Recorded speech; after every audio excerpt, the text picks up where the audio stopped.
Corre do Senhor, sejam com todos em nome de Jesus. Estamos aqui mais uma vez reunidos para darmos início à terceira aula do nosso segundo ciclo. Seja muito bem-vindo a você, a todos que estão conosco nessa jornada, que Deus possa te fortalecer, falar contigo poderosamente. Hoje nós temos a terceira lição e eu tenho uma coisa para dizer para vocês, que essa lição, ela é grande. Crendo para interpretar a Bíblia. Pessoal, olha esse tema de hoje, crendo para interpretar a Bíblia. Nós vamos dar um passeio, sabe, de história, de conhecimento, de entendimento sobre a palavra de Deus. Tem uma dinâmica para poder trazer à luz, para poder o esclarecimento e entendimento da palavra de Deus se tornar mais abrangente. No nosso segundo ciclo, ele está repleto de assuntos um pouco mais sólidos, né? Que traz mais uma historicidade da Bíblia na sua parte mais firme. Hoje estivemos na escola dominical, escola bíblica dominical, a EBD, e foi assim algo maravilhoso. Eu convido a todos que não faltem, participem da escola bíblica dominical na sua cidade, perto de você, que você não perca, né, os conteúdos que nós estamos aqui compartilhando, que nós estamos criando aqui esse material, né, para o crescimento espiritual, o entendimento sobre a Bíblia. Olha, Deus tem falado muito forte, muito forte. Hoje eu quero dizer para você, você que recebeu aqui agora, né, o vídeo chegou até você, olha, não despreze, comece a se juntar conosco, ouça, veja. O nosso primeiro ciclo, nós temos um certificado semelhante a esse que está aqui, ó, em cima de mim, né, que fala justamente conhecendo Jesus e o reino de Deus. Mas agora, neste nosso novo ciclo, né, conhecendo as doutrinas cristãs, a gente abriu uma página lá no YouTube. E eu peço a você que não perca tempo, certo? Vá lá, ó, Luiz Gustavo Nordeste, tá bom? Se inscreva, clique aqui nessa playlist, tá vendo aqui o nome aqui, ó, do ladinho, playlist, eu vou clicar para você ver, olha só, nessa playlist, olha aí, ó, já tem aqui os 2 ciclos, o primeiro ciclo já está fechado, né? Tem uma apresentação que eu fiz, ouça, veja, participe. E já temos o segundo ciclo, que é este. E hoje é a nossa terceira aula. Já sem mais delongas, eu peço a você que vamos crescer na graça e no conhecimento. Em nossos tempos que estamos vivendo tão difíceis, tantas coisas estão acontecendo. Não resta mais tempo que o povo de Deus possa se preparar para se encontrar com a verdade. Olhe, a perseguição, ela vai começar sobre a igreja. Ao longo da história, a igreja padeceu muitas perseguições para guardar a sua palavra, a palavra de Deus. E esta palavra hoje, que ela é lida em fácil acesso a todas as pessoas, em idiomas diferentes, por mais que haja repercussões sobre o tipo de idioma que você tem a sua Bíblia, que ela veio da interpretação, ela saiu do hebraico, foi para o grego, do grego a língua moderna na época, ganhou o mundo, foi para o latim, do latim foi para o alemão, do alemão, e assim ganhou o inglês, os americanos, enfim, hoje chegou ao nosso português, né? Mas a verdade é que você conheça a verdade. Não tem como você se libertar dessas amarradilhas que existem do sistema, das doutrinas, do contrário, né? Como você pode sair dessa escravidão se você não conhece a verdade? Então é só conhecendo a verdade que você pode ter a clareza. Eu participei de um certo momento de oração nesta semana e um certo amigo meu disse assim: olha, eu acho que foi o diabo que falou, né? Que aquele objeto eu nunca iria usar, uma bandeira de um determinado partido. E realmente eu nunca usei aquele objeto. Eu quero dizer para esta pessoa que jamais o inimigo, né, Satanás, o diabo, ele nunca vai falar uma profecia de verdade. Porque ele não profere verdade, ele profere mentiras. E o que ele fala é mentira. E fala do que ele é próprio, quer mentir, porque ele é o mentiroso e o pai da mentira. Quando você ouvir essas vozes de que não, isso não vai dar certo, de que isso vai porque eu vou estar contigo, e acontecer como aquela voz falou, é Deus que está falando com você. Quando é o diabo, ele só fala mentiras. O que ele fala não se cumpre. Porque o inimigo, o propósito dele é dizer que não vai dar certo. O propósito dele é dizer que você não vai conseguir. O propósito dele é dizer que você não tem capacidade para isto. Mas saiba que justamente é neste momento em que você vai discernir a voz de Deus e a voz do inimigo. É neste momento que você vai discernir os que servem a Deus e os que não servem. Porque se o teu propósito é de Deus e existem palavras dizendo que você não vai conseguir, e você vai e consegue, mesmo que tenha um mar à tua frente, e o Senhor diz o povo que marche, e você vai, e o mar se abre. Então é nesta situação que Deus fala, se cumpre. Mas se foi o diabo que falou, ele fala mentiras, não se cumpre, não se realiza. Então não confunda as coisas. Quando é o Senhor que fala, se cumpre. Por mais que seja para a nossa tristeza, por mais que seja para a nossa... não satisfaça o seu desejo. Mas se for o Senhor que falou, se cumpre. Se o Senhor disse para o Saul, o teu reino se acabou. Não adianta fazer mais nada. Não foi do nada que o reinado de Saul se acabou. Ele desobedeceu à voz e à ordem do Senhor. Ele tinha mais prazer em oferta e holocaustos. Ele trouxe o seu reinado para si. E o Senhor diz: tem eu prazer tanto em oferta e holocausto do que se obedeça a minha palavra? Obedecer é melhor do que sacrificar, Saul.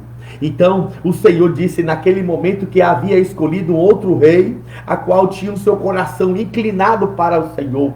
Davi, este homem, Deus escolheu justamente um menino diferente, que ele sempre diz: luz para os meus caminhos, lâmpada para os meus pés é a tua palavra.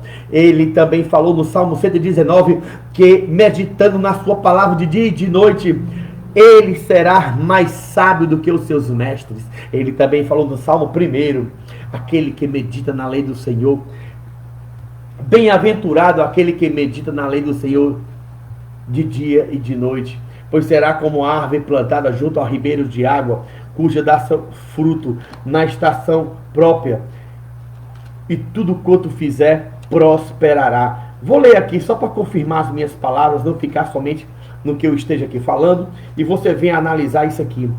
Salmo 1: bem-aventurado o homem que não anda segundo o conselho dos ímpios, nem se detém no caminho dos pecadores, nem se assenta na roda dos escarnecedores.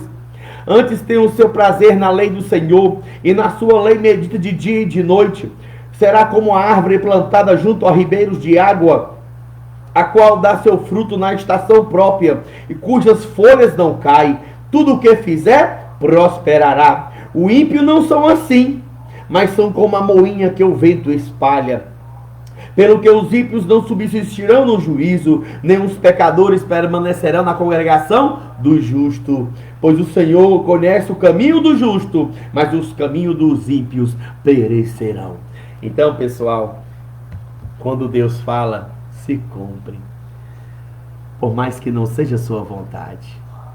Mas quando é o inimigo, saiba, ele é mentiroso e o pai da mentira. Crendo em Deus para interpretar a Bíblia. Nosso texto bíblico em base, hoje nós temos, está em 2 Pedro, capítulo 1, versículo 19 ao 21, capítulo 3, o versículos 14, 15, 17 e 18. Vamos lá? Vadimeco, vem comigo. Eu acho engraçado que quando eu assisto as minhas aulas, que eu vejo o Vadimeco, vem logo aquela imagem, o direito. Vadimeco é uma expressão latina, onde diz, vem comigo aprender as leis. O Vadimeco, ele é um composto de leis, né? A lei do processo civil, a Constituição, processo, e assim, enfim, todas as leis que abrangem a Carta Magna no Brasil, na Constituição Federal e as demais leis, Código Penal, Código Civil, né, Estatuto do Idoso e todos os outros.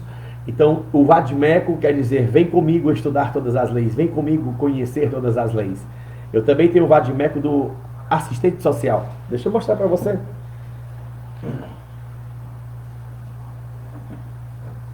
Olha, Vadimeco do assistente social. Tá bom? Então, essas coisas você não se admire.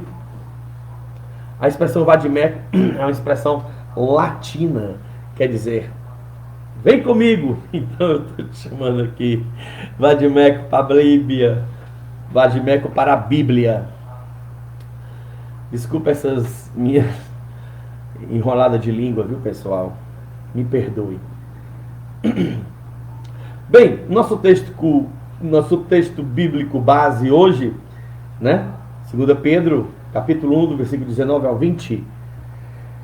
Temos muito firme a palavra dos profetas, a qual bem fazeis em estar atentos, como a uma luz que alumia em um lugar escuro, até que o dia esclareça e a estrela da alva apareça em vosso coração.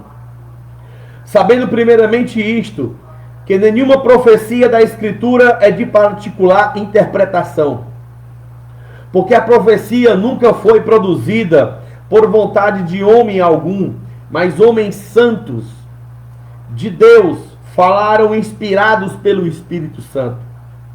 Pelo que, amados, aguardando estas coisas, procurais que dele sejais achados imaculados e irrepreensíveis em paz. E tende por salvação a longanimidade do nosso Senhor, como também o nosso amado irmão Paulo vos escreveu segundo a sabedoria que lhe foi dada. Vós, portanto, amados, sabei isto de antemão, guardai-vos de que, pelo engano de homens abomináveis, sejais juntamente arrebatados e descaiais da vossa firmeza. Antes, crescei na graça e no conhecimento do nosso Senhor e Salvador, Jesus Cristo. A Ele seja dada a glória, assim agora como no dia da eternidade. Amém.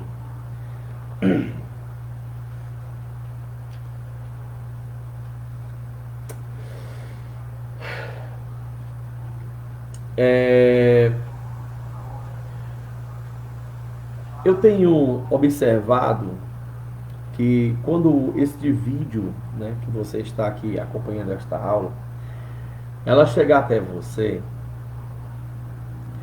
talvez eu queria falar aqui com você a importância da leitura da palavra de Deus. Este mundo de hoje, tão atribulado de coisas de um lado para o outro, a gente não tem conseguido muitas vezes ter um tempo de meditar na palavra. Eu fiz aqui uma observação E eu vou já dizer logo agora o que eu tenho a falar, que é de importante para que você entenda. Eu não sei se isto acontece com muitas das pessoas, mas o que eu vou falar aqui é uma coisa muito séria. Quando você lê a Bíblia Sagrada, né, nós temos vários pontos de observação a ler a Bíblia. Quando eu leio um livro, ele não tem espírito em si mesmo. O espírito do livro, ele é um espírito de informativo, né? Pesquisa, né? Explicativo, investigativo, né? Existem as formas de que você lê qualquer livro que seja, ele tem uma forma romântica, poética, de trazer a informação e o conhecimento para você. Mas a Bíblia é diferente. Por que ela é diferente? A Bíblia, quando você começa a ler a palavra de Deus, ao cunho que você começa uma leitura, em certos momentos, uma só palavra pode paralisar uma reflexão que pode durar muitos tempos. Hoje, nós temos vários auxílios bibliográficos, onde consta a geografia do momento, tempos e costumes, né? A cultura daquele local, a situação climática, a doutrina que aquele povo vivia, que tipo de povo estava naquela situação. Então, quando você se depara com a leitura da palavra de Deus, é mister que em alguns momentos você não consegue continuar a leitura naquela mesma reflexão. Porque você, às vezes, você deve perceber que de um versículo para outro, a palavra de Deus, ela dá um salto muito grande e que requer maior meditação, maior análise e pesquisa exegética e hermenêutica daquela passagem bíblica.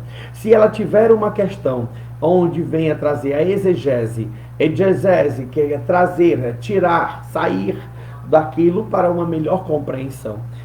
E isso nós vamos ver. Eu tenho aqui o manual de exegese, certo? Da Bíblia, onde depois eu vou fazer aqui uma breve citação para você ver como é importante a gente ter um conhecimento. Então, quando eu começo a ler a Bíblia, eu não consigo sair lendo aqui um livro e ler um capítulo, 2 capítulos, porque tem certos momentos que você paralisa naquela passagem e não consegue continuar, porque a leitura, ela te traz aquela estagnação, aquela curiosidade e requer uma meditação. Quando você lê a palavra de Deus, ela te traz uma meditação interna. Você se medita a si mesmo. Você começa a avaliar a sua própria vida. Porque a palavra de Deus, ela não está só contando uma história de outras pessoas.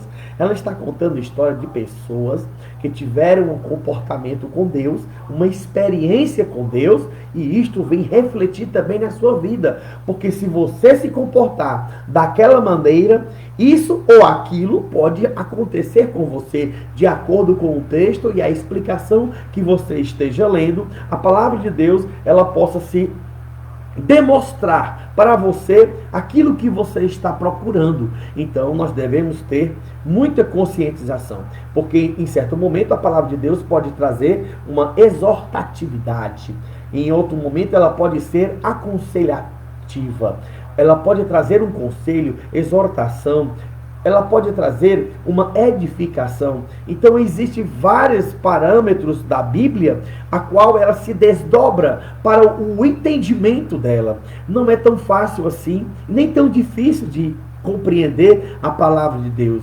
Porque para entender a Bíblia Sagrada é necessário que você esteja no Espírito. Porque se você estiver olhando a partir de uma ótica carnal, de uma ótica terrena, você não vai compreendê-la. Assim como os cientistas não têm como compreender a Bíblia, porque eles não conseguem discernir as coisas espirituais. Porque o espiritual discerne a bem tudo, mas ele de ninguém é discernido. Discernir as coisas espirituais da palavra de Deus, ela traz essa avaliação de que você precisa ter uma mente espiritual. Mas o homem carnal em nada pode compreender. A Bíblia chama esse homem carnal de homem natural. A naturalidade não faz parte da leitura da palavra de Deus.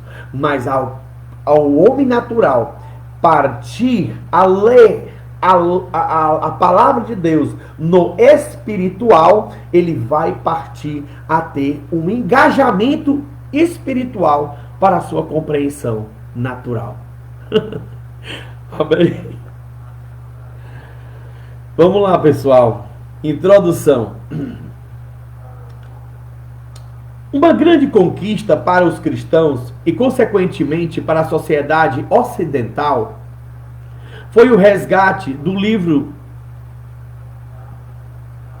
Foi o resgate do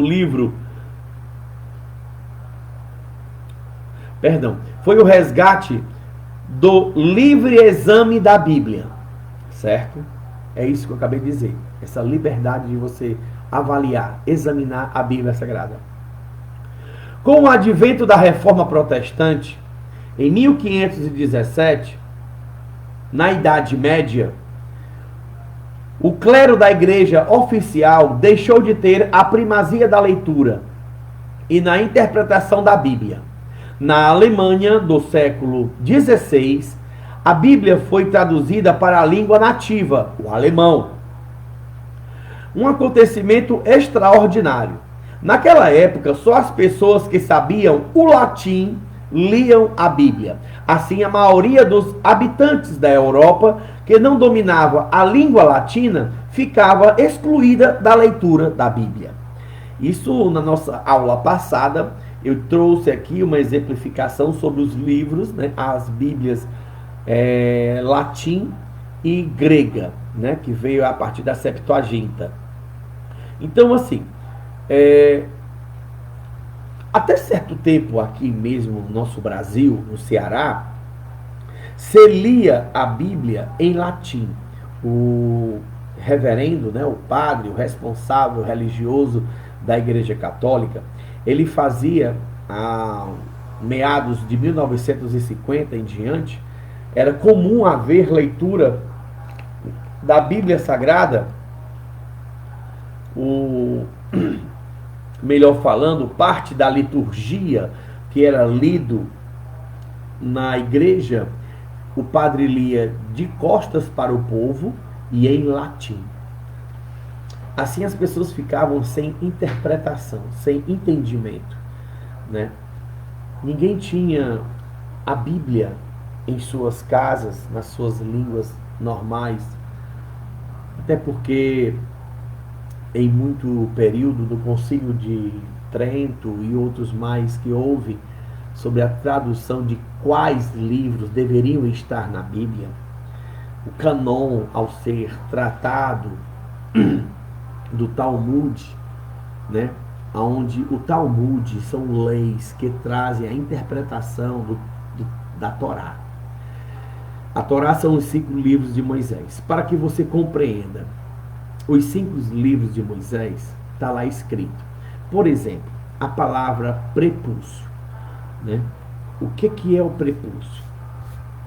Segundo o Talmud, se não houvesse uma interpretação de onde é o prepúcio, a qual Deus manda cortar como símbolo de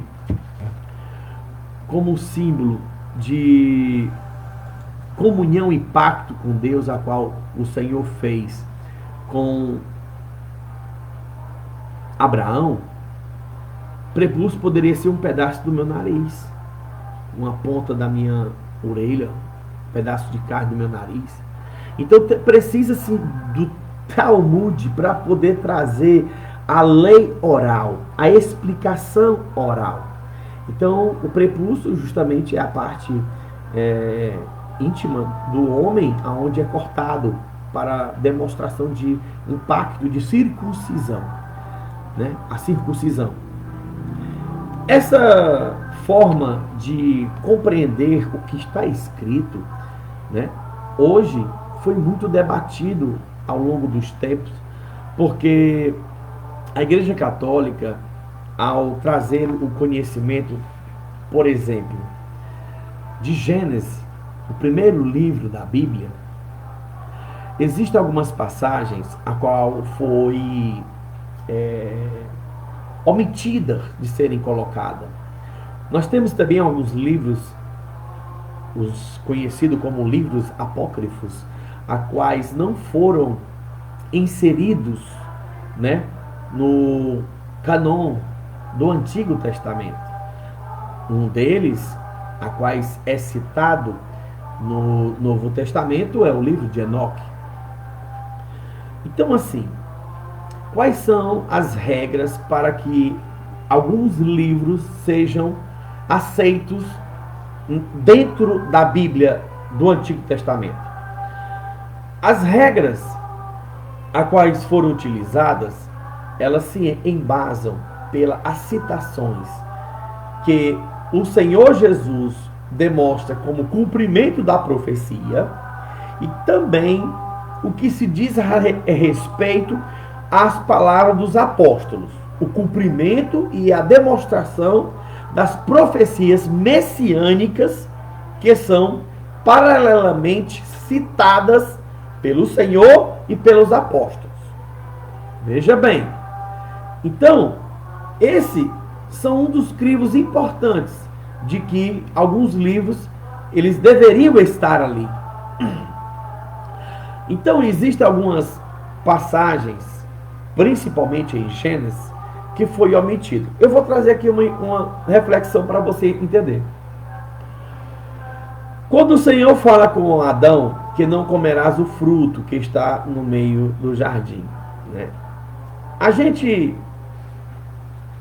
90% interpreta essa passagem literalmente, a qual o Senhor fala de um fruto mesmo que ele foi lá, pegou e comeu. Só que você vai para o Novo Testamento e o Senhor fala muito em parábolas, para poder trazer a compreensão melhor das coisas. Ao avaliar o que a palavra de Deus diz sobre a realidade literária, você começa a avaliar que o Senhor diz, por exemplo, fruto. Nem sempre o fruto que nós produzimos é comestível. Como assim? Eu não estou falando que se eu vou produzir fruto digno de arrependimento, ele não está falando que eu vá produzir um fruto a qual as pessoas vão comer. Ele está falando do meu procedimento em produzir nas minhas atitudes, atitudes dignas de arrependimento. Então, quando se fala lá que o fruto que era proibido, a qual o homem não deveria comer, ele está falando sobre procedimentos a qual o homem não deveria tocar nem comer. Isso são coisas que foram omitidas, textos sagrados que foram tirados para que não houvesse, né, confusão na mente das pessoas. Mas no original, da lei oral, o Talmud, você tem maior explicação. Através dos Midrash também, você tem umas explicações a respeito de tudo isso. Mas vamos ficar aqui pertinho de nós no Novo Testamento para a nossa melhor compreensão, tá bom? Isso são assuntos mais profundos, mais adiantes, que com certeza você, em se aprofundar nos estudos da Bíblia Sagrada, você vai ter maior compreensão. Hoje é diferente, pelo menos aqui no Brasil e na maioria dos países do Ocidente, pois temos diversas traduções e versões da Bíblia à nossa disposição. O livre exame da Bíblia está garantido.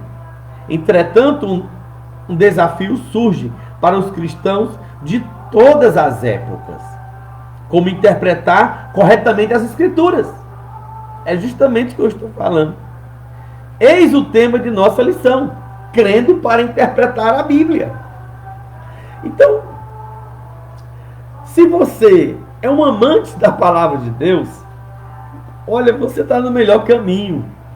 Porque a Bíblia, ela tem resposta para tudo. Você não tenha sombra de dúvida para isso. Mas é para tudo que você imaginar.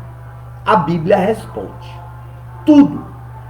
Agora, nós temos que ter um crivo de avaliação da linha de pensamento teológico a qual você está defendendo. Presta atenção. Se eu estiver, certo?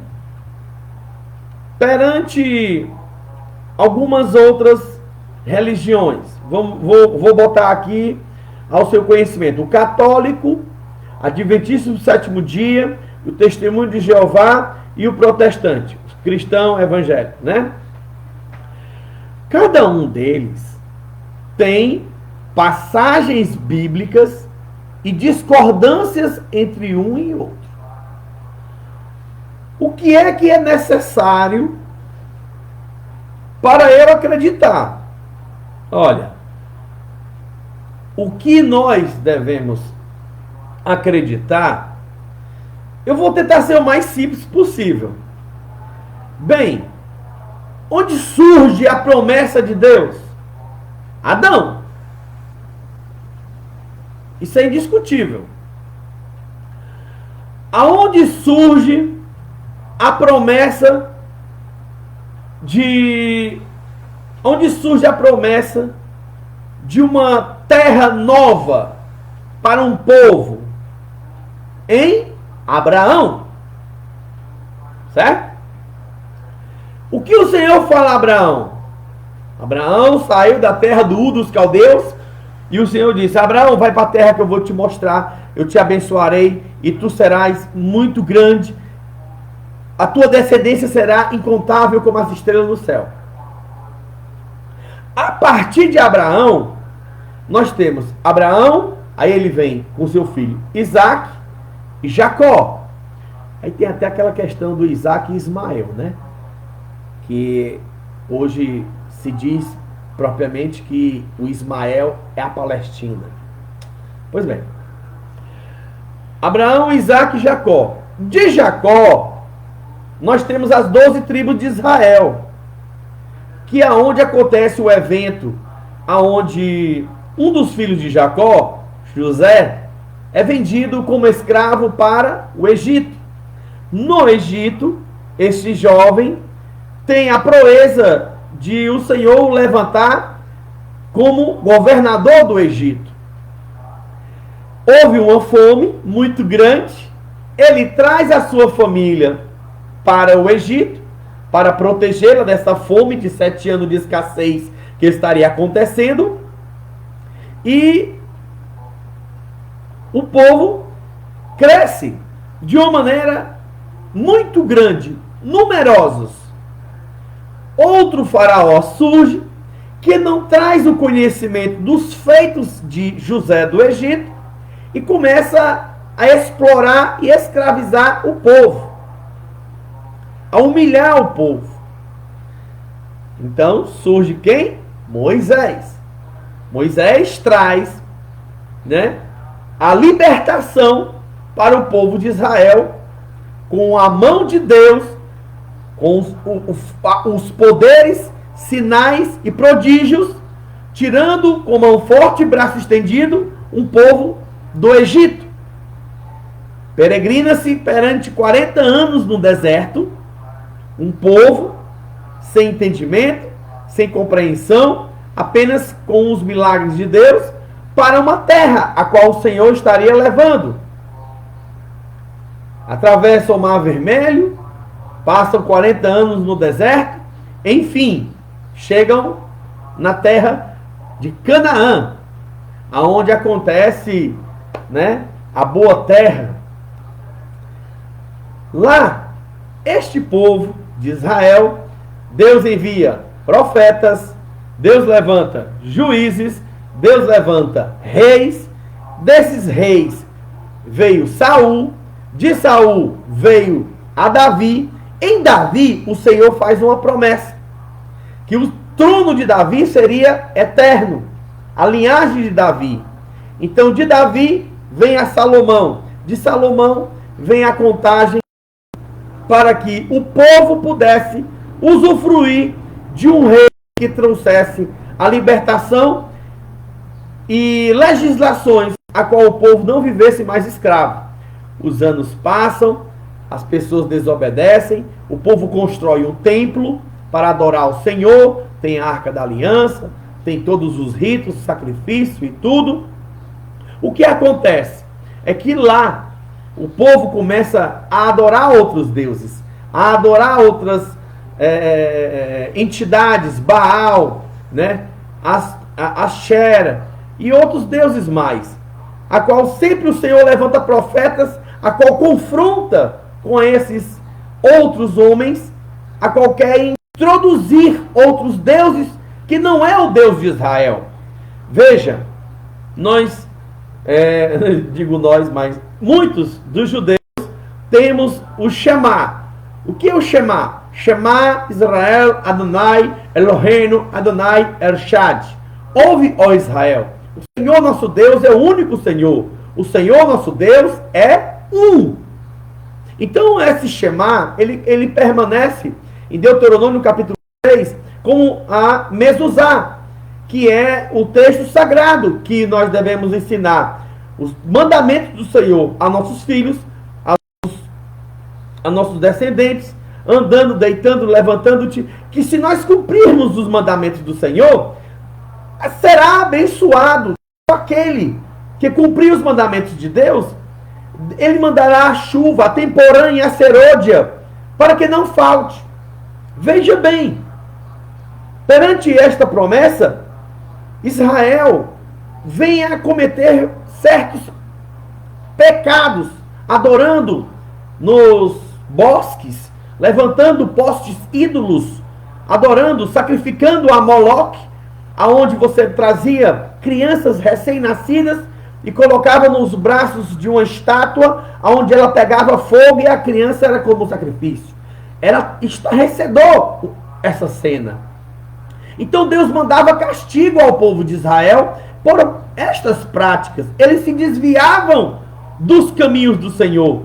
Então o Senhor também mandava exércitos para destruir toda a cidade, como aconteceu no ano de 300 a.C., onde veio a primeira destruição por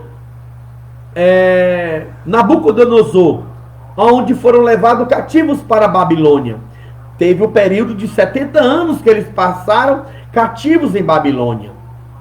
Após esse período, o povo começa os profetas Jeremias, Ezequiel, Daniel e outros mais, são levantados nesse período para estar orientando o povo a buscar o Senhor de todo o vosso coração. Tem até um salmo que diz, aonde eles tentam, olha, peguem as vossas harpas e cante para nós. E ele diz, como nós cantaremos estando nossos irmãos cativos e presos e nossa cidade está destruída? Não tem como nós cantar. Então não havia alegria. Ressuscitando assim, a palavra de Deus mostra o projeto do Senhor em levantar novamente a Jerusalém. Vem quem? O exército romano, aonde constrói por Herodes o Grande, né? O megalomaníaco, onde as coisas que ele faz é tudo muito gigantesca. Ele traz a reforma do templo de Jerusalém. A grande reforma. Bem, agora então se espera o Messias. As profecias falam desse libertador. As profecias falam a respeito deste homem que queria trazer um entendimento, uma compreensão sobre adorar a Deus, sobre ter o cumprimento das leis do Senhor, para que você pudesse servir a Deus de coração. Há aquelas rivalidades, sempre existem, como aconteceu também entre os samaritanos e os judeus. Os samaritanos, esta rivalidade entre os judeus e samaritanos, foi porque em Samaria eles começaram a se misturar com os egípcios, né? As culturas e adorações a outros deuses. Os judeus também olharam e disseram, olha, se vocês não deixarem essas mulheres de lado, essas mulheres egípcias, essas mulheres cananeias, né, sírios fenícias, nós vamos ter uma divisão entre vocês e nós. E eles não deixaram as suas mulheres. Então, esta rivalidade ficou perdurada perpetuamente por longos períodos de anos. Quando o Senhor Jesus veio, a primeira pessoa a quem ele vem se revelar que ele é o Messias é para uma mulher samaritana. Quando ele chega naquele poço de Jacó e pede água àquela mulher samaritana, ela diz assim: como tu, judeu, pede a mim, que sou mulher samaritana, visto que eu, né, sou uma mulher, e os judeus não se comunicam com os samaritanos. Naquele momento ali, o Senhor entra, né, em uma discussão com ela e a revela que ele é o Messias. E ela olha e diz: verdadeiramente eu vejo que tu és um profeta. És tu realmente o Messias? Ele diz: eu sou. E ela fica maravilhada com aquilo tudo. E ele diz: vai chamar o teu marido. E ela disse: eu não tenho marido. E a palavra ícone: disseste bem, porque tiveste 5 maridos, e o que tu tem agora não é o teu marido. Então o Senhor, ele se revelou para aquela mulher, e ela ficou encantada. E ela começou a dizer: olha, nós adoramos no monte, mas é em Jerusalém que virá o verdadeiro Messias, porque lá está o templo. E o Senhor Jesus disse, presta atenção, olhe, nem em Jerusalém, nem em Samaria, nem nos montes, porque o Senhor procura verdadeiros adoradores. Nos últimos dias, o Senhor procura verdadeiros adoradores em todo o mundo, que eu assim o adore.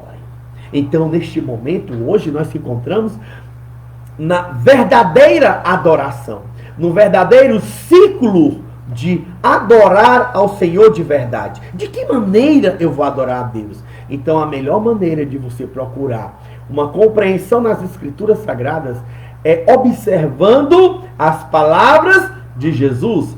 As palavras de Jesus estão contidas nos seus 4 evangelhos, Mateus, Marcos, Lucas e João. Em posteriori está justamente no livro de Atos dos Apóstolos. Em contrapartida está também nas palavras dos seus apóstolos e dos seus seguidores, que nós temos Paulo, Pedro e João, e as demais epístolas e as cartas de Paulo escritas às igrejas. Nós também temos o livro das revelações, que é Apocalipse. Todos eles, juntando, eles trazem uma tremenda importância das palavras de Jesus, a qual Jesus diz em João capítulo 5, versículo 39, examinai as Escrituras, porque hão de ter nela a vida eterna, e são elas que de mim testificam. Então veja, observe que o erro, né, de alguma interpretatividade de religião está nas Escrituras, no modo interpretativo de cada um. Se você não tem Jesus como centro de compreensão e libertação, eu temo que você possa não conhecer a verdade ainda. Em Atos dos Apóstolos está escrito no capítulo 4, versículo 12: em nenhum outro nome há salvação debaixo do céu pelo qual devamos ser salvos. Em 2 Timóteo, capítulo 2, está escrito que em nenhum outro há salvação. Deixa eu ler para vocês. É importante a gente fazer algumas leituras para que a gente traga melhor compreensão sobre o que eu estou falando. E esta palavra eu faço questão de lê-la para vocês. 1 Timóteo capítulo 2, versículo 5. Porque há um só Deus e um só mediador entre Deus e os homens, Cristo Jesus, homem. Em Romanos capítulo 5, versículo 5 diz: mas Deus prova seu amor para conosco, que Cristo morreu por nós, sendo nós ainda pecadores. Em João capítulo 3, versículo 16, está escrito: porque Deus amou o mundo de uma tal maneira que deu seu único filho, para que todo aquele que nele crê não pereça, mas tenha a vida eterna. E a condenação é esta: não crê no nome do Filho de Deus. Então, a partir desse ponto, a nossa mensagem deve ser cristocêntrica. Se você não tiver uma mensagem cristocêntrica, Cristo no centro, não tem como ler nem interpretar a Bíblia. Eu não posso ler a Bíblia e querer interpretar a Bíblia em uma mensagem de Buda, em uma mensagem de Maomé. Veja que a maioria dessas religiões, ela tem seus próprios livros, certo? Você pode prestar atenção. Muitas, vou dizer algumas delas aqui para vocês. Os muçulmanos, eles têm um livro à parte do profeta Maomé. Buda, Krishna, os Testemunhos de Jeová, eles têm seus livros à parte. Adventismo no sétimo dia, ele tem Ellen White, livros à parte. Os Mormons têm livros à parte. Testemunho de Jeová tem Charles Russell, livros à parte. Então a maioria deles tem livros à parte, para que possa interpretar a Bíblia.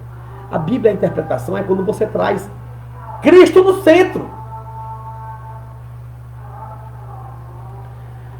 Um desafio surge para os cristãos de todas as épocas. Como interpretar corretamente as Escrituras? Você não precisa dominar o hebraico, o aramaico, o grego, para compreender a Bíblia.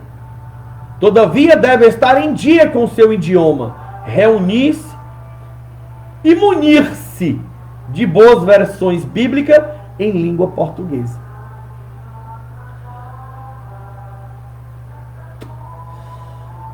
A leitura da Escritura Sagrada dentro do seio da Igreja Católica é explicado pelo magistério da Igreja. É o colégio do bispo que interpreta as Escrituras. Palavra do nosso amigo Valdemar Apologético. Muito obrigado, Valdemar, pela participação. Também eu quero te agradecer, cara, por você ser uma pessoa tão assídua conosco, cadeira cativa, está sempre conosco. Você me motiva. Muito obrigado a estar sempre aqui, cara. As tuas palavras são força para esse trabalho tão difícil que a gente tem enfrentado. Tá bom? Eu não tenho diferenças com você. Pelo contrário, eu te conheço de muito tempo. E hoje, muito mais que antes, eu sinto muito mais que você é meu irmão, meu amigo, tá bom? Eu vejo a tua luta, eu vejo o teu esforço. Estou falando isso para o Valdemar, porque é um cara que luta, é um cara que busca por direitos, e ele não se conforma com a mentira, né? Mas ele se conforta com a verdade. É um homem que prega a verdade, que procura trazer a verdade para as pessoas, está sempre se balizando de conhecimentos bíblicos e extras bíblicos. Muito bem, parabéns, cara. Que assim, oxalá que muitos fizessem o que você faz, né? Buscar o conhecimento. Olha, isso me faz lembrar de certos navegantes que corriam de mar a mar, oceano a oceano, para poder pegar as Escrituras. E você faz jus a esses papéis. Corre atrás de conhecer a verdade, de buscar e trazer as informações. Nós também temos aqui conosco hoje a Neudiane Félix, minha esposa. Muito obrigado pela sua participação, minha querida. Boa tarde, professor Gustavo. Já chegamos para esta tarde de aprendizado. É isso aí, pessoal. E outros mais que possam estar conosco aqui, vai estar ligado, né, nesta live. E quero dizer que a Bíblia é verdadeira. Se a Bíblia não tivesse tanta verdade, ela já teria sido perdida ao longo da história. Vamos lá? Primeiro ponto. Segundo a natureza divina, quando afirmamos que a Bíblia é verdadeira, nos referimos ao registro de Deus da história, O Deus do Evangelho atuou, agiu por intermédio dos profetas do Antigo Testamento, dos apóstolos do Novo Testamento, tendo em Jesus, o seu Filho, a plena manifestação da sua mensagem aos povos da terra. Hebreus 1:1. Ao falar sobre Deus do Evangelho, referimos-nos à sua atuação no processo de revelação da mensagem divina ao ser humano. Deus comunicou-se diretamente conosco, inspirando homens do mundo da Bíblia. Ele inspirou pessoas a usar a linguagem, a palavra, a lógica, e por isso, nas Escrituras, Deus é a fonte criativa de toda a concepção humana sobre Ele mesmo.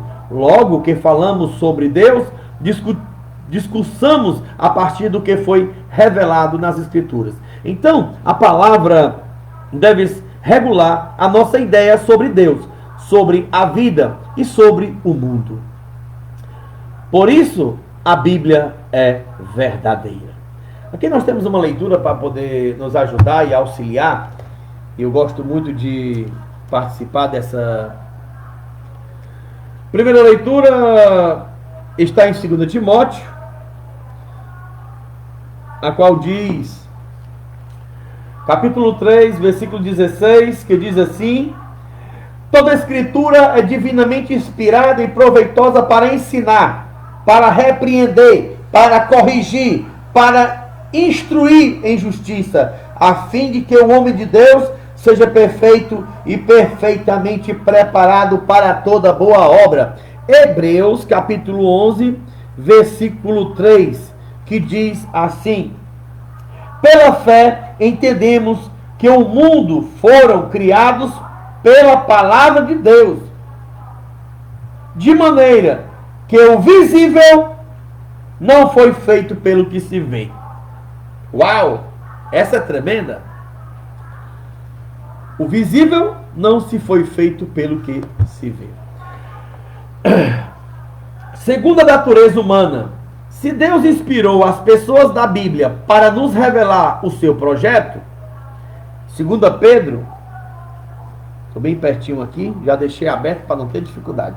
2 Pedro, capítulo 1, versículo 19 e 21, que diz: e temos ainda mais firme a palavra dos profetas, a qual bem fazeis em estar atentos, como a uma luz que ilumina em lugar escuro, até o dia clareie, e a estrela da alva surja em vossos corações. Acima de tudo, lembrai-vos de que nenhuma profecia da Escritura é de particular interpretação, pois a profecia nunca foi produzida por vontade de homens, mas homens santos da parte de Deus falaram movido pelo Espírito Santo. Nós tivemos agora, muito recente, o falecimento de uma autoridade da Igreja Católica, o Papa. Ele chamava-se Papa Francisco. E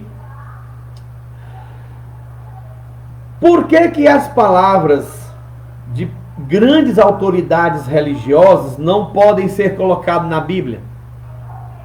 Você já parou para pensar nisso? Por quê?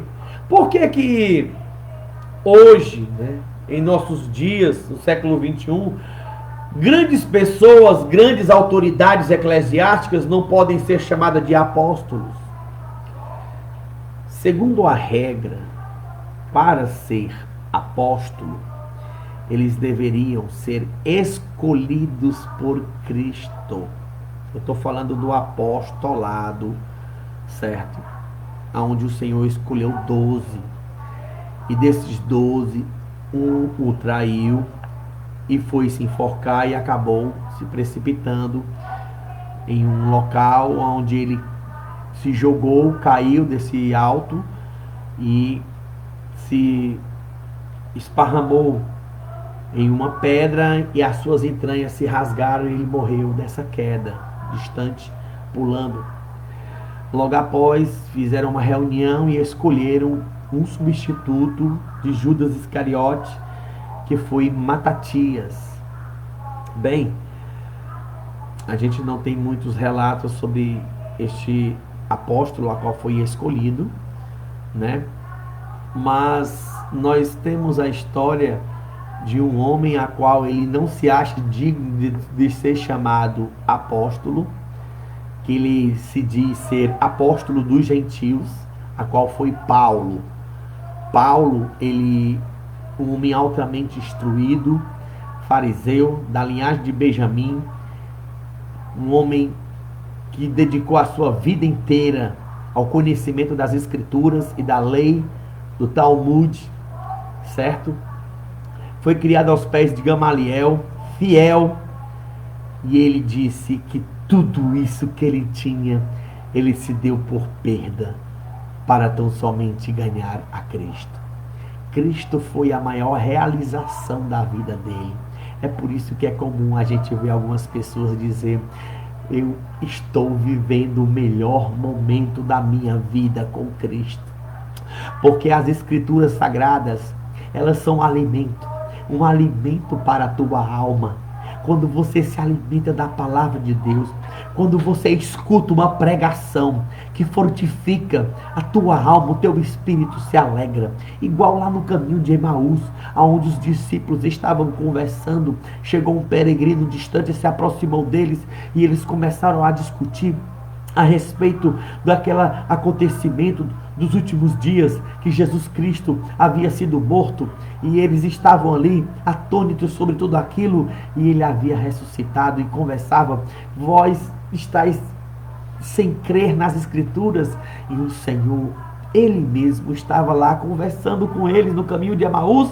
De repente, eles, ao se sentarem, ele partiu o pão ali com eles, e os olhos deles se abriram, e eles viram que era o próprio Jesus, e ele desapareceu diante de vossos olhos. E de repente eles disseram: não ardia em nosso coração quando conversávamos com este homem pelo caminho? Era o próprio Senhor. As palavras de Deus, ela aquece o coração, ela alegra a nossa alma. É por isso que quando a gente escuta a palavra de Deus, dá vontade de ouvir mais e mais e mais e mais. Aleluia. É para você que este momento surgiu, para levar esta palavra. Eu tenho as minhas dificuldades, as minhas limitações, mas o Senhor até aqui nos ajudou para trazer esta palavra maravilhosa para você, meu irmão. E Paulo, por ser um apóstolo dos gentios, ele se encontrou com o Senhor em um chamado abortivo. O Senhor veio até ele e se revelou para Paulo. E disse: Paulo, agora tu has de sofrer pelo meu nome. Agora tu vai sair anunciando o meu nome. De perseguidor, agora você vai ser perseguido. E ele disse: Senhor, mas logo ele disse: Paulo, você. E duro é para ti recalcitrar contra os meus aguilhões. Porque o aguilhão do evangelho, para quem conhece a verdade, não tem como fugir dele. Glória a Deus. Também é verdade que essas pessoas contribuíram muito para a organização das escrituras. Do ponto de vista da organização literária, encontramos na Bíblia tipos de gêneros textuais, literários presentes em nossa história moderna. Encontramos na Bíblia textos narrativos, descritivos, argumentativos, bem como parábolas, narrativas, dramas, romance, poesias e etc. Leia a parábola de Jotão e perceba o estilo literário desse texto. Jeremias,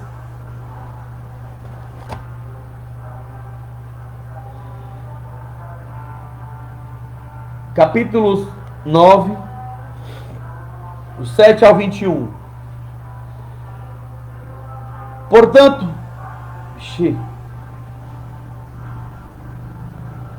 assim diz o Senhor: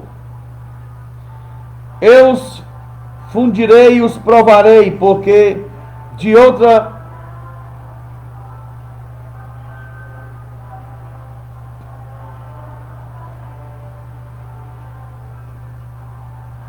pelo que os montes levantarei choro e pranto, pelas pastagens do deserto lamentarão, já estão queimados e ninguém passará por ela. E se não houve mugido de gado, as aves dos céus fugiram, os animais se foram. Farei de Jerusalém montões de pedra, moradas de chacais, e das cidades de Judá farei uma assolação, e de sorte que fiquem desabitadas. Quem é o homem sábio que entenda isso? A quem falou a boca do Senhor, para que possa anunciar. Porque pereceu a terra, e se queimou como o deserto, de sorte que ninguém passará por ela, diz o Senhor.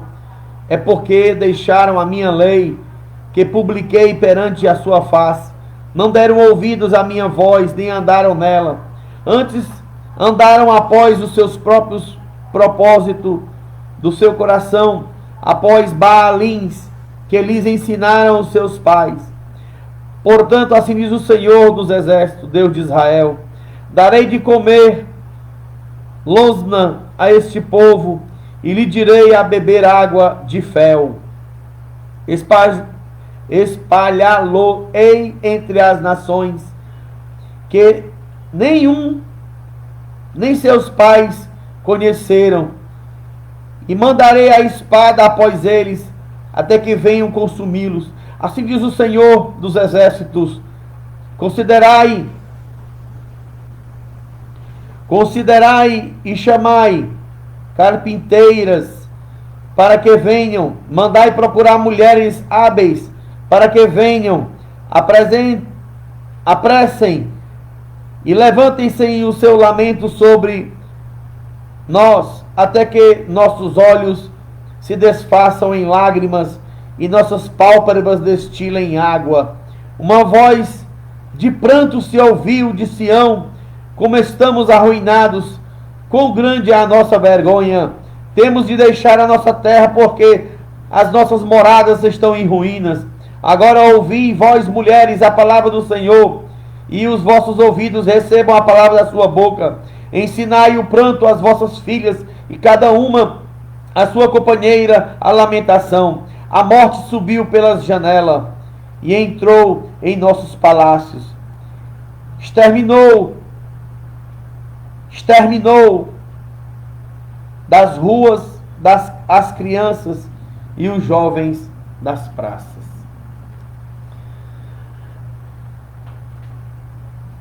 A palavra é um drama, romance, poesia, parábolas. Aqui fala sobre a destruição de Jerusalém, a qual o pranto e o choro estaria por muito tempo, né, em todo o povo de Israel, em que não haveria homens para trabalhar e teriam que chamar mulheres carpinteiras. Pesado, né? Mas para você ver aqui o teor da palavra ao se tratar de um romance, poesia, drama, parábola. Entretanto, a natureza humana manifesta na Bíblia, mostra-nos algumas dificuldades para interpretá-la. Ponto A: a dificuldade temporal. A Bíblia foi escrita num tempo diferente do nosso. Ponto B: a dificuldade contextual, isto é, a cultura, a política, a economia dos povos da Bíblia caracterizam uma civilização bem diferente da nossa. Ponto C: a dificuldade linguística, o desafio de traduzir expressões judaicas que não fazem sentido na língua de outro povo. Então, o que devemos fazer?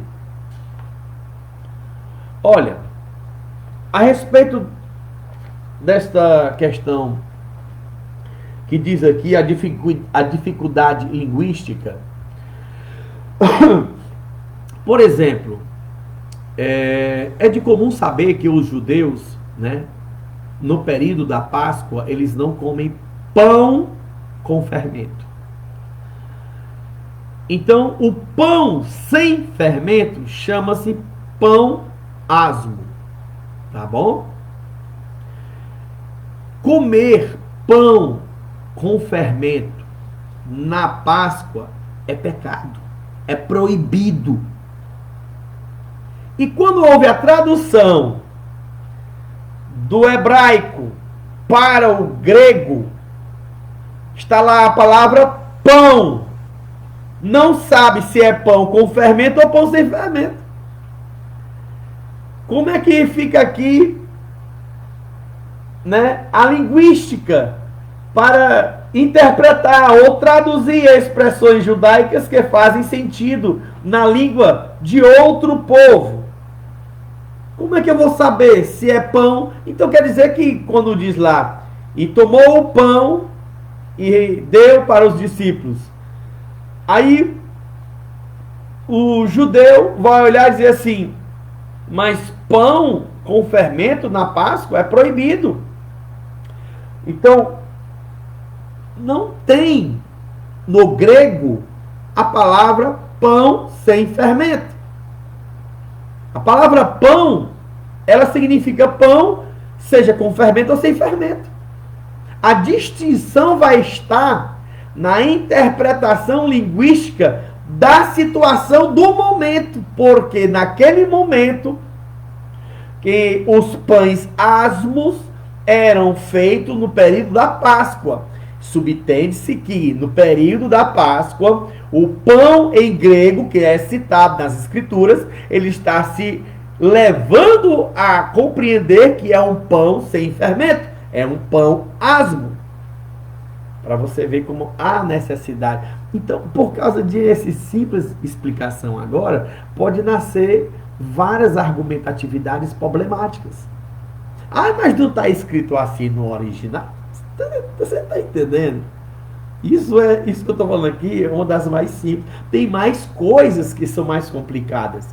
Mas a linguística, a fonântica, a situação... Olha aqui isso aqui que diz aqui, ó. A dificuldade contextual. Isto é, a cultura, a política, a economia dos povos da Bíblia caracteriza uma civilização bem diferente da nossa. O tipo de moeda, o valor da moeda, um shekel, um denário. Então, muda os valores, assim como também os objetos, as coisas, as comidas.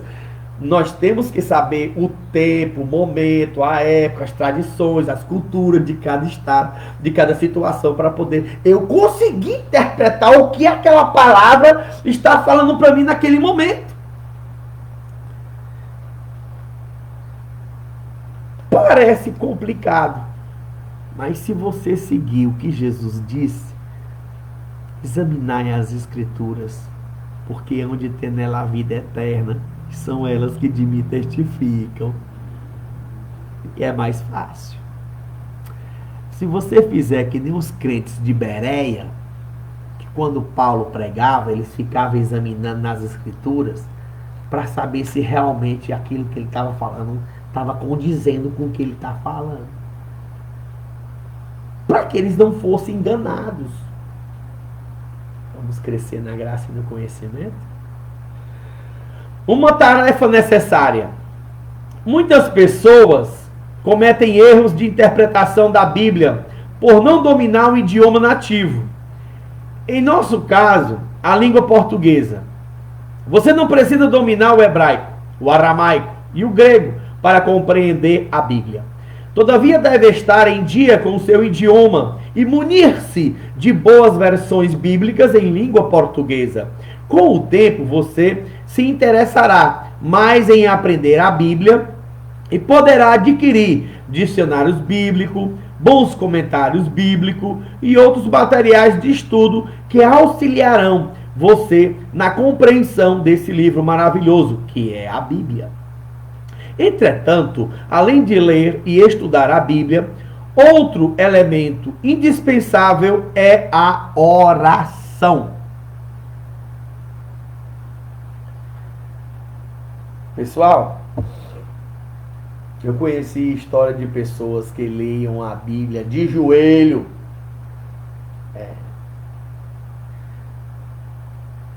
A oração é o tempero da comida. Se você quiser ler a Bíblia e não orar e pedir a Deus para te trazer entendimento, fica difícil. A oração é a importância da conexão com Deus. Jesus disse assim: quando tu fores orar, entra no teu quarto, fecha a tua porta e ora a teu pai que está em secreto, e teu pai que te vê secretamente te recompensará. E quando fores orar, não useis de vãs repetições de palavra, como os gentios, que pensam que por muito falarem serão ouvidos. Mas tu, quando orares, dizeis assim: Pai nosso que estais no céu, santificado seja o teu nome, venha a nós ao teu reino, seja feita a tua vontade, assim na terra como no céu. O pão nosso que nos dai hoje, perdoai as nossas ofensas, assim como nós perdoamos aquele que nos tem ofendido. Não nos deixei cair em tentação, mas livrai-nos do mal, porque teu é o reino e a glória para tudo sempre. Amém. Tá vendo? Talvez você conheça o Pai Nosso, mas nunca viu ele assim. Não tem nada de diferente.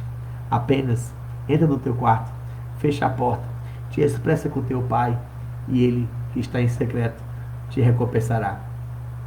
E não ficais preocupados sobre o que vós vou pedir, porque o Senhor bem sabe do que vós necessitais. Amém? Oh, glória a Deus. Quando você ora a Deus, o Senhor responde. A lágrima que cai do teu rosto, pelo problema que você esteja passando, de situação financeira, em situação de abandono, de vício, de algum problema, de acidente, qualquer que seja, o Senhor é poderoso para entrar com providência sobre a sua vida.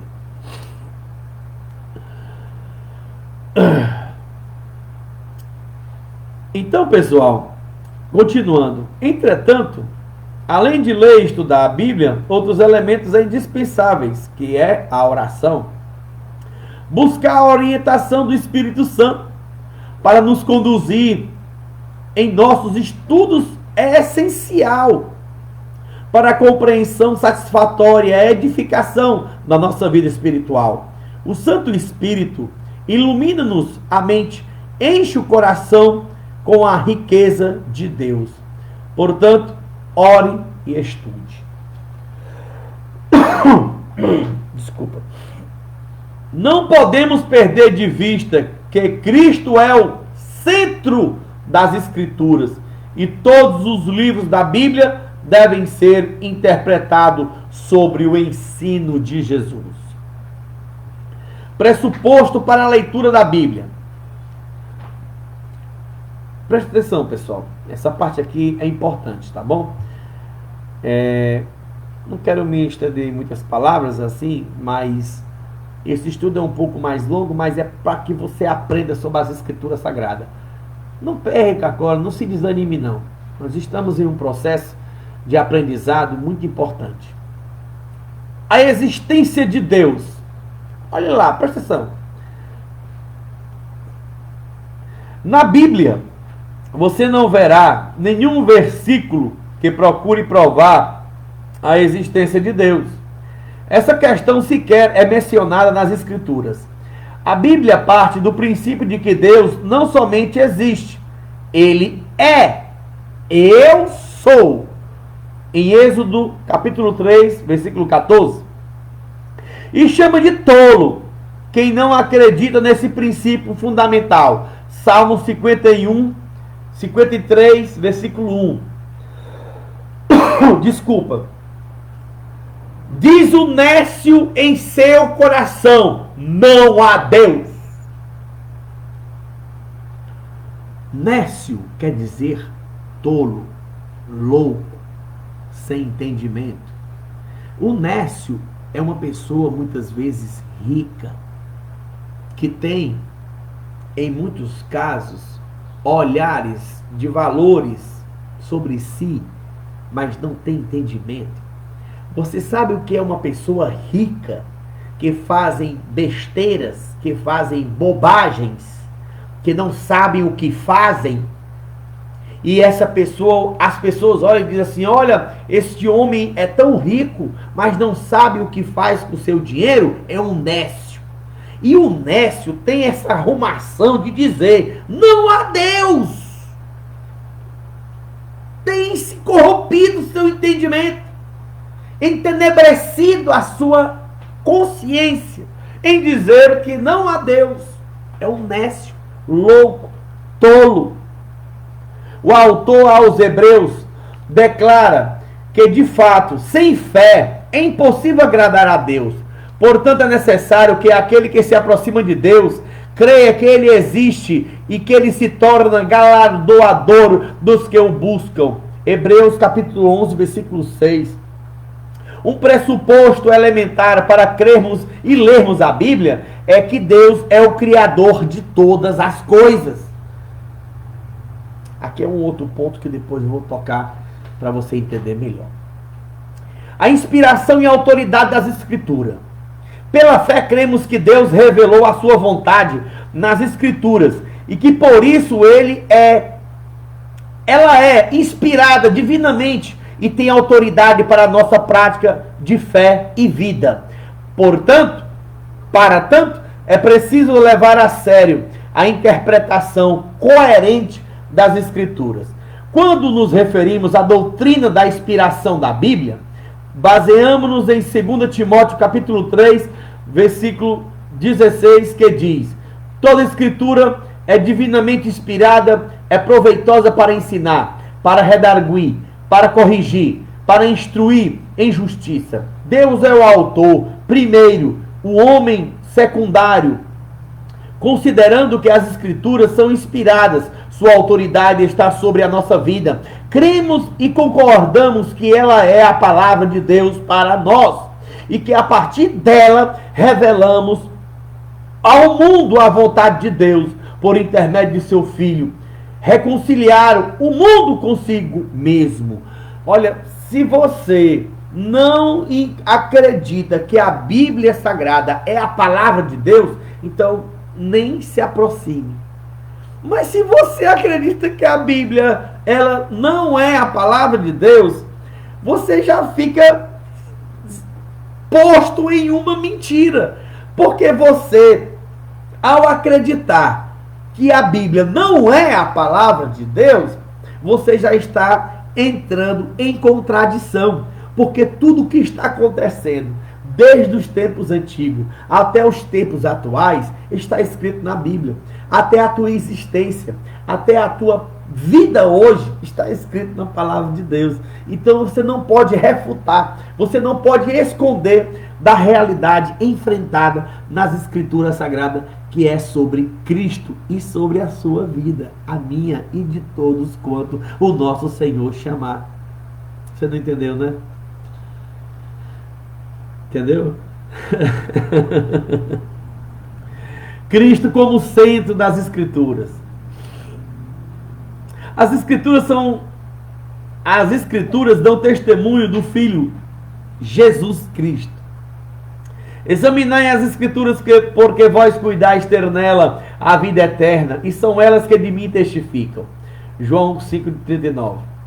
É em Cristo que a antiga aliança anunciada com Abraão, registrada por Moisés, é confirmada em Davi, o rei de Israel. Torna-se nova, suficiente e perfeita aliança. Nele, a história da aliança entre Deus e o seu povo chegou ao apogeu dos tempos. Mas vindo à plenitude dos tempos, Deus enviou o seu Filho, nascido de mulher, nascido sob a lei, para remir os que estavam debaixo da lei, a fim de que recebemos a adoção de filhos, a qual clamamos Abba, Papai. As Escrituras se completam em torno desse assunto, fazendo que a revelação de Deus seja progressiva. E dentro da história humana, não podemos perder de vista que o Cristo é o centro das Escrituras e de todos os livros da Bíblia devem ser interpretados sobre os ensinos de Jesus. Olha, pessoal, a grandeza das Escrituras é isso. Para você interpretar a Bíblia, a chave é Jesus. Se você colocar Cristo em todos os versículos na mente interpretativa da Bíblia, ficará mais fácil para você trazer o discernimento das Escrituras Sagradas. Regras básicas para a interpretação. Vamos lá. O Antigo Testamento é interpretado pelo Novo. Olha aí. Viu? O Antigo Testamento é interpretado pelo Novo. Um erro comum na leitura da Bíblia é ler um versículo isolado e tomá-lo para si como palavra certa. Opa! Aqui eu quero parar aqui e dizer uma coisa para você. Eu, nesses 24 anos de fé que eu tenho, eu acredito que um dos maiores perigos enfrentados hoje é essa interpretação isolada de um versículo. Tem que ter muito cuidado.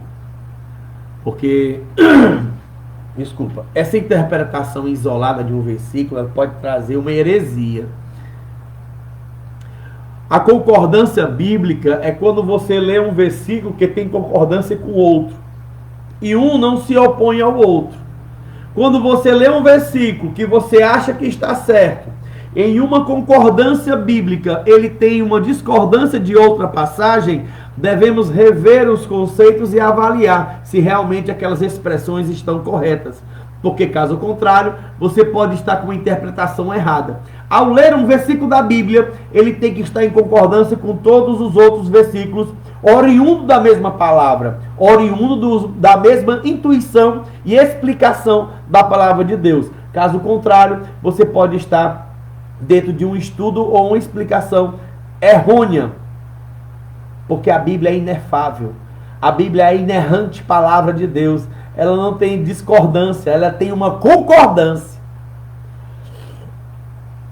Tal versículo está dentro de um contexto e de uma história que muitas vezes, interpretada adequadamente, significa o sentido oposto do que a pessoa entendeu, com base apenas naquele versículo.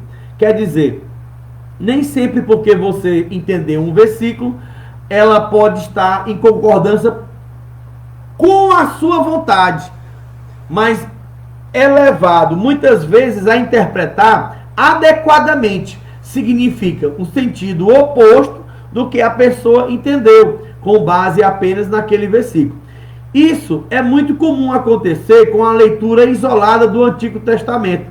Nesse documento, muitos versículos dão a ideia de batalhas, conquistas, vitórias, porque o povo de Israel tentava sobreviver como nação diante dos outros povos idólatras. Por isso, cenas de violência, de guerra, luta e sobrevivência de vida estão presentes na Bíblia.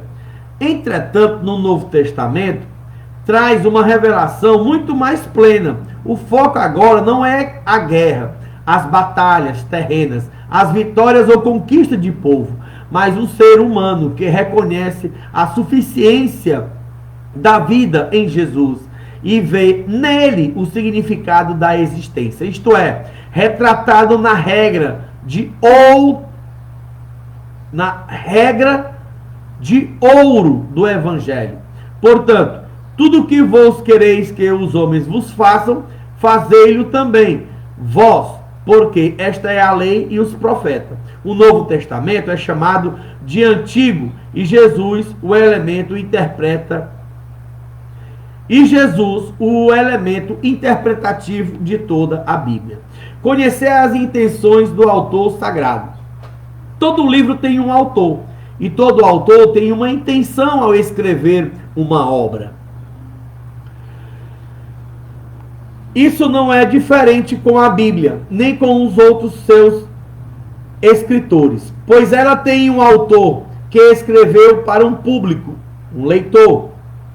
Por exemplo, quando o apóstolo Paulo escreveu a primeira epístola aos Coríntios, ele pensou nos crentes daquela cidade. Naquela época, originalmente, ele não escreveu para nós que vivemos no século XXI, mas para os coríntios do primeiro século.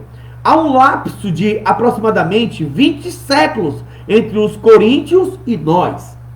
Todavia, através do Espírito Santo, que conduziu o processo de revelação de Deus, a carta aos Coríntios chegou até nós para lê-la, entendê-la e aplicá-la em nossa vida. Precisamos, primeiramente, resgatar o significado original daquele texto.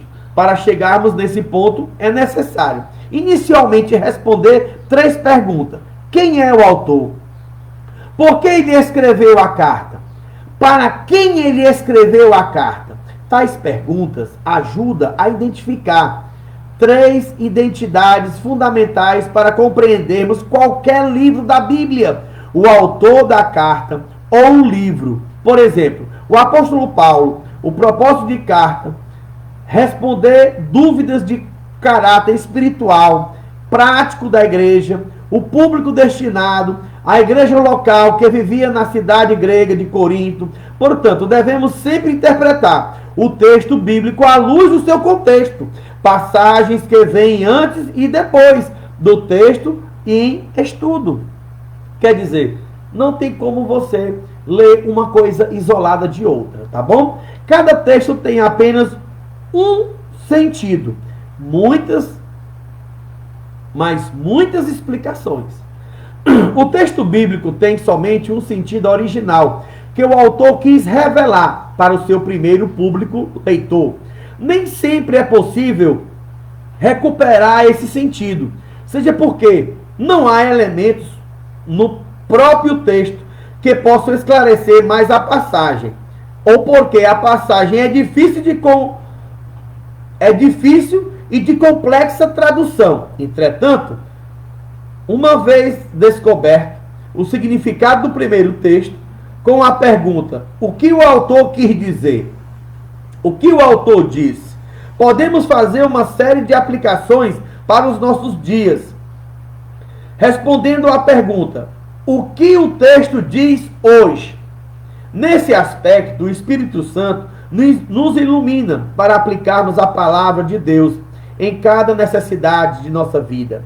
Portanto, a partir de um desejo genuíno por conhecer a palavra de Deus, estudando-a para compreendê-la, o Santo Espírito nos auxiliará a aplicar em nossas vidas das pessoas que precisam da graça de Deus em Cristo Jesus. Compreendendo assim a palavra de Deus, eu quero dar um passeio aqui com vocês, já prestes a nós finalizarmos. Eu quero te mostrar Cristo em toda a Bíblia. Você deixa? Olha só. Examinando as Escrituras, porque é onde tem nela a vida eterna, né? Olha só. Em Gênesis, Jesus é o Cordeiro no altar. Em Gênesis, Jesus é o Criador de todas as coisas. Em Êxodo, ele é o Cordeiro da Páscoa. Em Levítico, ele é o sumo sacerdote. Em Números, ele é a nuvem do dia e a coluna de fogo de noite.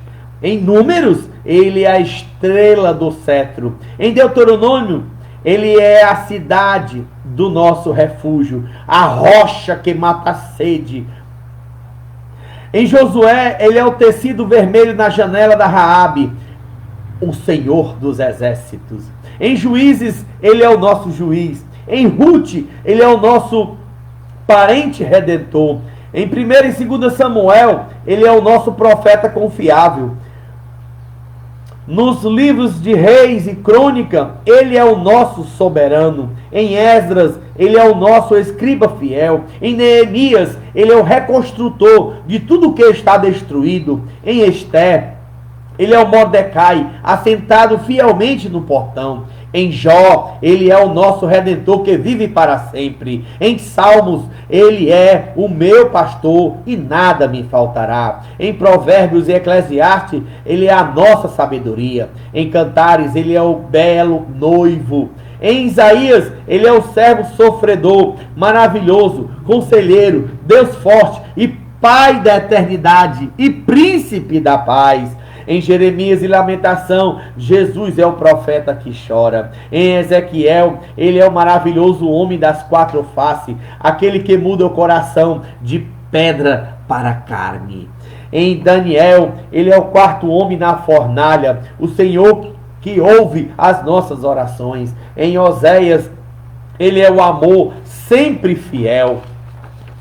Em Joel, ele nos batiza com o Espírito Santo e com fogo. Em Amós, ele leva os nossos fardos. Em Obadias, ele é o nosso Salvador. Em Jonas, ele é o grande missionário que leva ao mundo a palavra de Deus. Em Miqueias, ele é o mensageiro dos pés formosos. Em Naum, ele é o vingador. Em Abacuque, ele é a sentinela orando sempre pelo reavivamento. Em Sofonias, ele é o Senhor poderoso para salvar. Em Ageu, ele é o restaurador da nossa herança perdida. Em Zacarias, ele é a nossa fonte.